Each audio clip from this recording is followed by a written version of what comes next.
Voici Jack Faulkner et Ted Welman.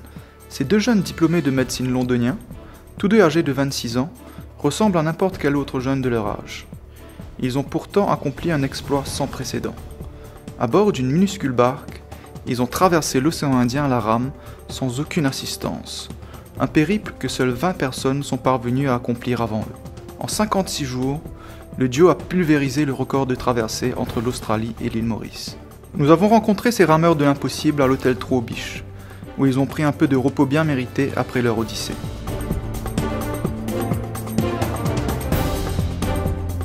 Since getting off the boat, it's been amazingly relaxing. Beachcomber have been absolutely fantastic and has put us up, and we've had a fantastic time relaxing on the beach. The thing I've noticed most is that my body is absolutely fallen apart. My hands are just completely unable to use them. I can't tie my shoelaces. I can barely use my phone. So it's all slowly coming back together. But yeah, I'm amazed at how much pain my body's in. So we had quite a strict routine, so we would row in 2-hour shifts. So Ted would row for 2 hours while I would rest for 2 hours, and then we would swap, and we would do that 24 hours a day. So we would be rowing 12 hours each and resting 12 hours each. During the rest time, you would have to cook all of your food, eat all of your food, do all of your stretching, all of your navigation, as well as trying to squeeze in an hour of sleep. We probably only slept between 3 or 4 hours a day because we were so busy whilst we weren't rowing. And then when the conditions weren't as good, the boat speed dropped, and we would then row both of us together.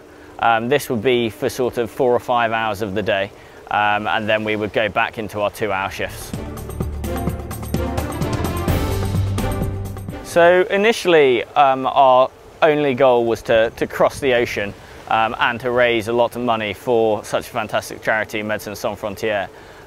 Whilst we were out there, we realised we were going quite quickly and that the world record was certainly in sight. So relatively early on, we made the decision that we were going to push as hard as we could and go for the world record. Fortunately, it's something that we broke by sort of 28 days. And we're hugely thrilled for this, and then I feel like this has probably helped our fundraising as well, and probably helped us raise more money for the charity, which is all in all just absolutely fantastic.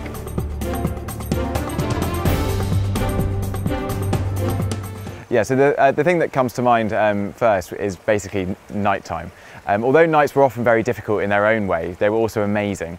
The starry sky was just incredible because no light pollution, and you just have never seen so many stars. On top of that, we had loads of shooting stars, and they were also not just sort of a white light which just whipped across the sky. It was literally, it burst into a ball of flame and then fell down, and we sort of saw that every night when the sky was clear. Also, the phosphorescence in the water was incredible. So every time we took a stroke with the oar, you get all this sort of green fluorescent sparkles in the water, which was really cool. And I think for me that was my highlight.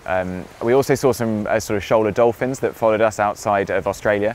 Unfortunately, after that though, we pretty much had no wildlife other than the odd ocean bird. It was pretty quiet. But yeah, definitely those were definitely my highlights.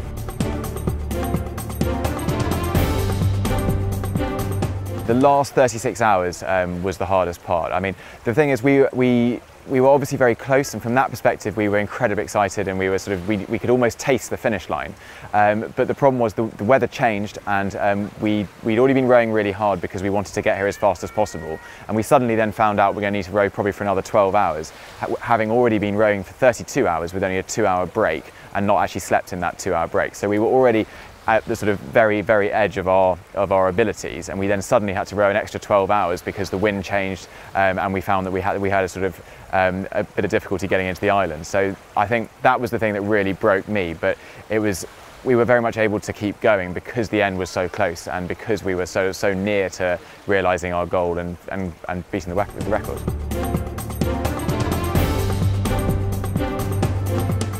I think we'll probably enjoy recovering here first, and then, I don't know, stay tuned, but I think probably if there's going to be anything, it will be an expedition on dry land next time.